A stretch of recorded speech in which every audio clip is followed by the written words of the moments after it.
আচ্ছা, আমরা যদি আমাদের উপার্জনের মাত্র 10% নিজেদের জন্য খরচ করি, নিজেদের শখ, নিজেদের ইচ্ছে, নিজেদের প্রাপ্তিগুলোর জন্য যদি একটু খরচ করি, মানে নিজের জন্য কি 10% আমরা খরচ করতে পারি না আমাদের উপার্জনের?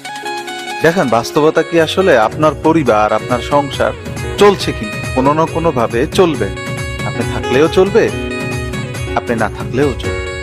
এই যে আপনি হাজার হাজার টাকা ব্যাংকে জমাচ্ছেন, যত টাকাই আপনি সেভিং করেন না কেন ব্যাংকে, দিন শেষে কি দেখবেন? আপনার পরিবার, আপনার সন্তানের কাছে এই অর্থটা অনেক কম মনে হবে। পৃথিবীতে আপনার আমার আসার কারণ কিন্তু পরবর্তী 7 প্রজন্মের জন্য কিছু করে যাওয়া না। আপনি পৃথিবীতে আসছি বাঁচতে, তাই নিজের জন্য হলেও একটু বাঁচুন। বলা তো যায় না